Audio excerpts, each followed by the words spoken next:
এই পাত্রটা তো পিতলের তৈরি নয়, সব জায়গায় ভালো সামগ্র পাওয়া যায় না। যেভাবে কীর্তন করছি আশীর্বাদ করি আমরা সবাই মিলে যেন এই নববৃন্দাবন থেকে যেন কিছু আমরা সঞ্চয় করে নিয়ে যেন আপন গিরে প্রদান করে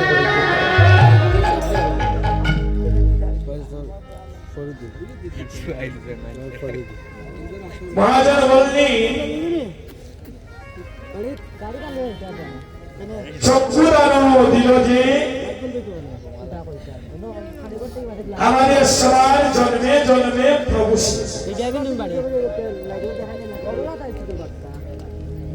আমরা যখন সবাই মায়ের মাতৃগর্ভে ছিলাম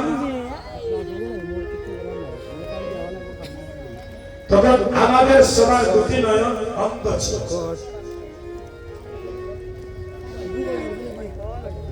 মায়ের মাতৃগর্ভে দুটি দ্বার আছে, বললেন একটা হলো অগ্নিকুণ্ড আর একটা হলো নরকের কুণ্ড। এখানে আমরা কেউ অস্বীকার করতে পারবো না যে কোন সংস্থা যে আমরা মায়ের মাতৃভাণ্ড থেকে ভূমিষ্ঠ হয়ে যাই, কেউ অস্বীকার করতে পারবো না। সবাই সবার মায়ের মাতৃভাণ্ড থেকে জগতে এসেছি। যখন আমরা মানব করে জন্ম নিয়েছি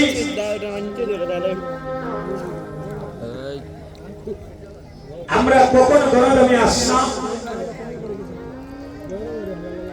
আমরা জানি।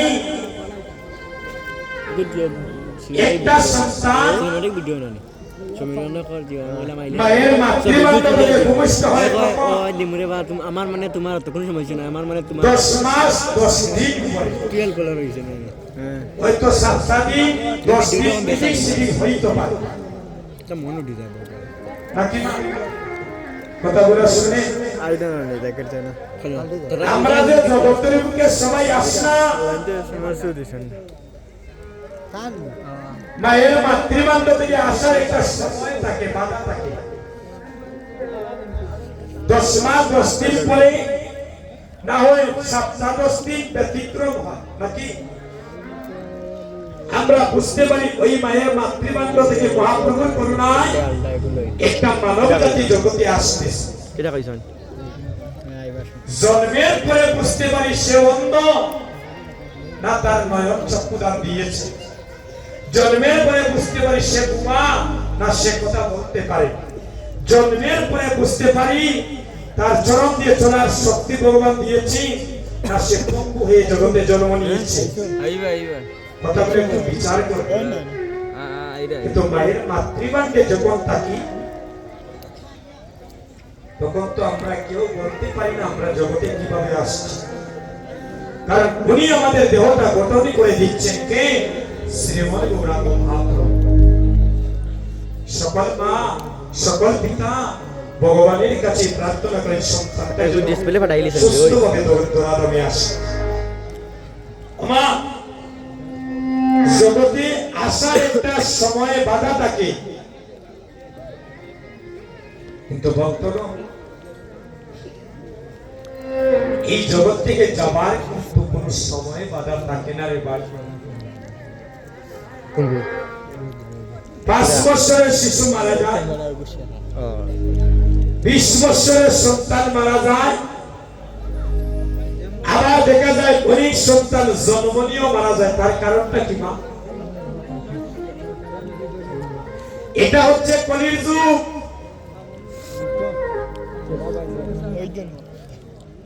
এই কলির যুগে অদ্বৈত প্রভু সর্বপ্রথমই দেখলেন এই কলির যুগের কৃষ্ণ পথে তাদের মতি নাই। কেন? তারা অচৈতন্যের পথে দাবিত হয়ে আছে। এই কলির যুগে ভাইয়ের শত্রু হয় ভাই, পিতার শত্রু হয় সন্তান, মায়ের শত্রু হয় মেয়ে। বাবা কইরে নিবা আমার কথাগুলো একটু বিচার করবে। তুমি ধরে বেশিল না রে দেখো এই কলির যুগে নবুল আলটা আশায় তুই পরে তুই আপন ভাই মাইয়া আপন বাবলু ভাইকে ইয়া। মেরে দিচ্ছে। হ্যাঁ এই কলির ওই যুগে বিদ্রো কোন কমিলে চিন্তায় কোন ওরে তাকে নেশায় দিয়ে বাপ পড়ে লইব এ বাপ লইব কিন্তু তাকে দে রাত্রে ঘুমের ঘরে এই দে ফাইভের কইলা ভিডিও বা সাড়ে ফাইভ মানুষ সত্তা করে মাইনছে মানুষ দেখবা থেকে বাইরে হয়ে যায়। ফাইভের দিয়ে বা ছুটায় এই কলির যুগে অনেক মানুষ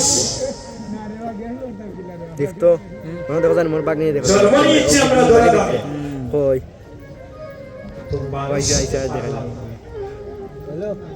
মানুষ ত্রিবিধা মানুষ বলিব কারে মানুষকে আমরা যদি সত্যিকারের মানুষ হইতাম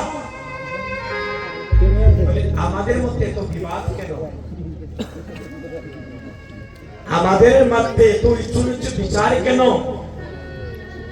আমাদের মধ্যে এত হিংসা নিন্দা কেন, আমাদের মধ্যে এত জাতের বিচার কেন?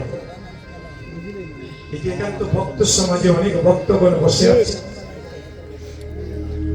কেউ আমাকে দেখাতে পারবেন মহাপ্রভু কোন জাত পাত নিয়ে এসেছে? মহাপ্রভুর বাজারে কোন জাতের বিচার নাই, জাত হচ্ছে দুটি, শুনে যান। একটা হলো নারী জাতি আর একটা হলো জগতে পুরুষ জাতি। মুচির ছেলে সূচি হয়, একদম ক্লিয়ার কথা, বেজাল নাই। মুচির ছেলে সূচি হয়, মুচি কারা? আমরা গ্রামাঞ্চল ভাষায় যাকে না ভাই আমার সরি দুঃখিত পায়ের চপ্পল সেলাই করে যদি তাদেরকে আমরা বলি না কি এমপি বাবা? কম কিন্তু মহাজনী কি বলছে? মুচির ছেলে সূচি হয় যদি আমার কৃষ্ণ বসে। বুঝতে পারছেন? আর সুচির ছেলে মুচি হয়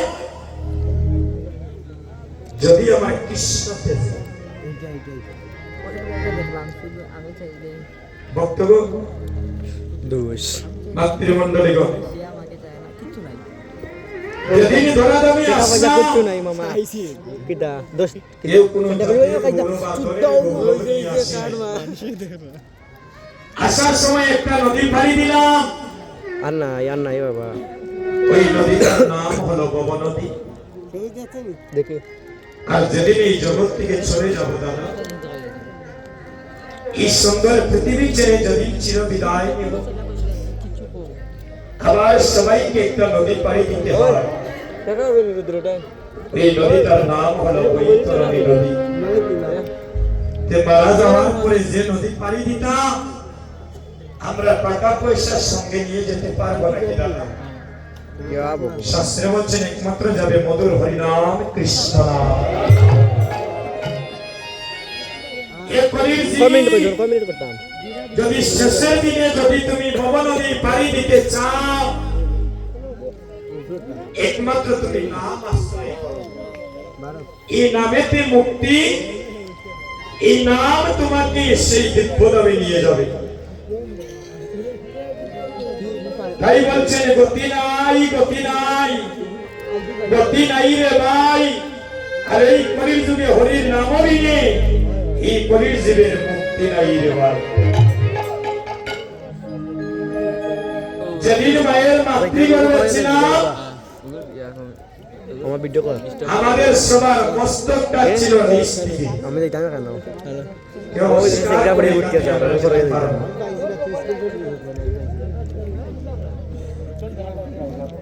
আর দুটি চরণ ছিল মায়ের মাতৃগর্ভের উপর দিকে। সেদিন মায়ের মাতৃগর্ভে আমাদের বয়স হয়েছিল 7 মাস। 7 মাস। যেদিন আমাদের হাত পা গজিয়েছিল মায়ের মাতৃগর্ভে, সেদিন আমরা মহাপ্রভুকে ডেকেছিলাম, হে গোবিন্দ, এই মাতৃজঠরে এই অন্ধকারে আমি জগতে কিছুই দেখতে পাচ্ছি না, আমার এখান থেকে তুমি উদ্ধার করো। কোথায় ভাই